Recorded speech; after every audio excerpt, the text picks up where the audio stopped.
قدیر، بے شک اللہ ہر چیز پر قادر ہے، مرنے کے بعد اس طرح زندہ کرتا ہے۔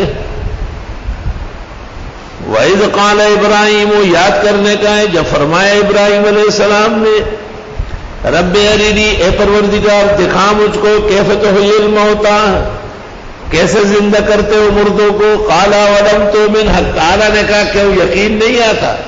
قَالَ بَلَا، ہاں بالکل، وَلَٰكِن لِيَطْمَئِنَّ قَلْبِي، لیکن مطمئن کرنا چاہتا ہوں دل کو۔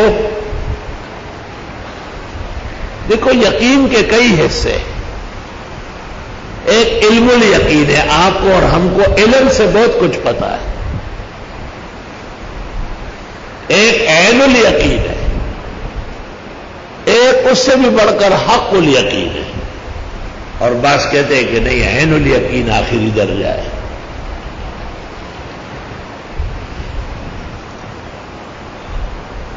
مولانا اشرف علی صاحب نے لکھا ہے کہ میرا عقیدہ ہے کہ کرامات اولیاء کے برحق ہے،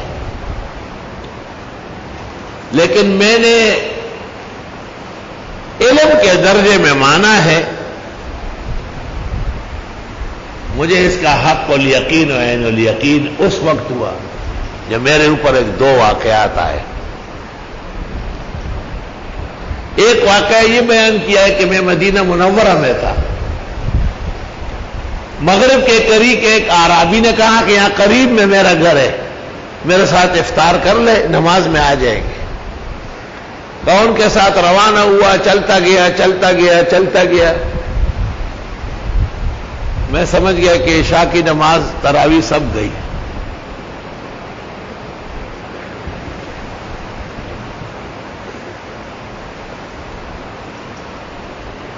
کہا اس نے اس کے بعد کٹورے وٹورے میں کوئی شوربہ وغیرہ شریر لایا، کھلایا، اور پھر مجھے کہا چلو حرم۔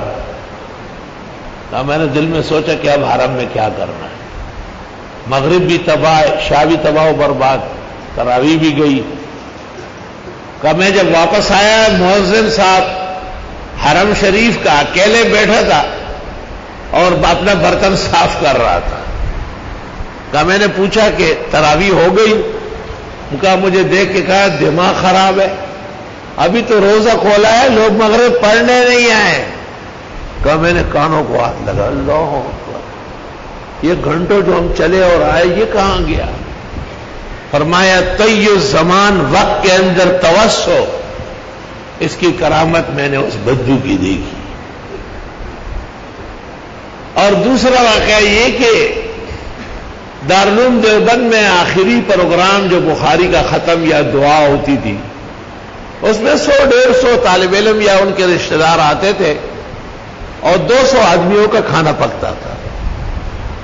ایک سال ایسا تھا کہ دلی وغیرہ آس پاس کے بڑے شہروں سے ہزاروں آدمی آئے، بغیر اطلاع کے، بغیر طلب کے۔ کام نے اپنے استاد مولانا محمد یعقوب صاحب نانوتوی کو اطلاع دی، وہ ہنس پڑے، انہوں نے کہا ولی اور غیر ولی کا آج زور معلوم ہوگا۔ کہا مجھے دیکھا، کہا کہ رنگ ونگ نہ مارو، متغیر اور ڈرو نہیں، جتنا کھانا ہے، جتنے لوگ آئیں گے سب کے لیے کافی ہو جائے گا۔ کہا میں نے دل میں کہا کہ 150 آدمیوں کا کھانا ہے اور 2000 مہمان ہیں، اس میں ولی کا کیا کام ہے؟ کہا کھانا ہم نے چنا اور مہمان بیٹھ گئے، اور 1500-2000 جتنے بھی مہمان آئے تھے سب نے کھانا کھایا، اور برتنوں کو ہم دیکھ رہے ہیں وہ اسی طرح ابل رہے ہیں۔ کہا مولانا محمد یعقوب کو میں نے کچھ کہا، منہ پہ ایسا ہاتھ رکھا کہ بس رہنا تو چپ ہو جاؤ۔ اللہ اکبر۔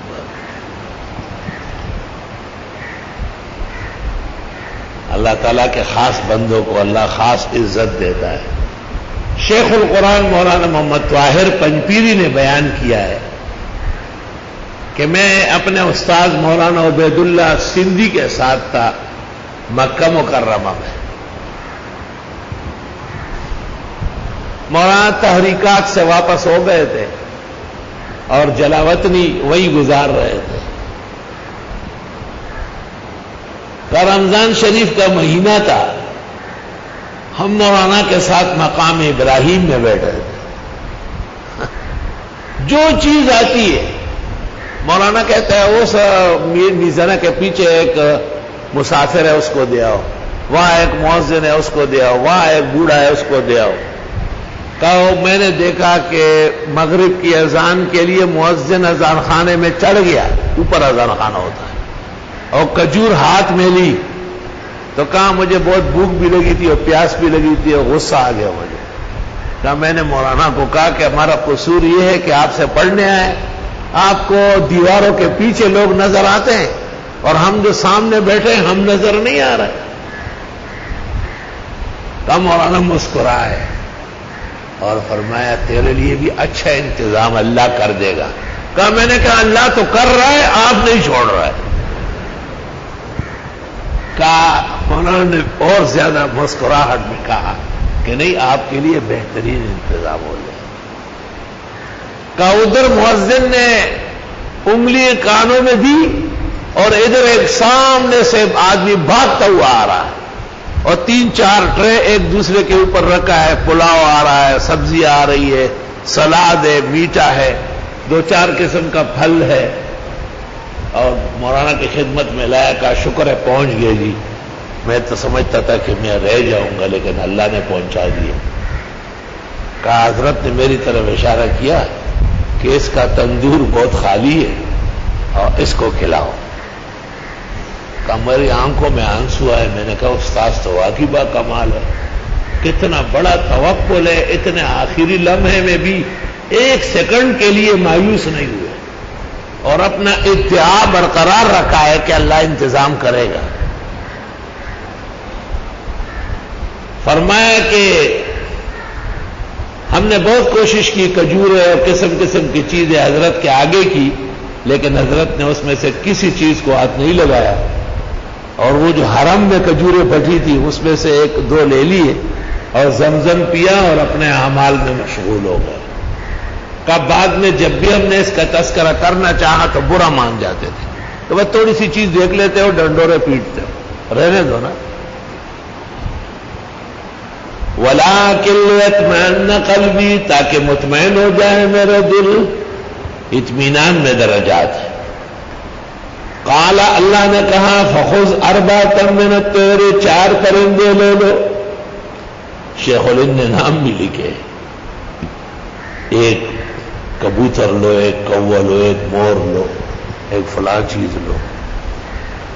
اسرائیلی روایت میں فَصُرْهُنَّ إِلَيْكَ, عادت کرو اپنے ساتھ. ثُمَّ اجْعَلْ عَلَىٰ كُلِّ جَبَلٍ مِّنْهُنَّ جُزْءًا, پھر ڈال دو ہر پہاڑ پر ان کے ٹکڑے, اس کا سر, اس کی ٹانگ, اس کی ٹانگ, اس کا پر, اس کا پر, اس کا دڑ. ٹکڑوں کو علیحدہ علیحدہ کر کے پہاڑ پہ جگہ جگہ رکھو, بیچ میں کھڑا ہو جاؤ.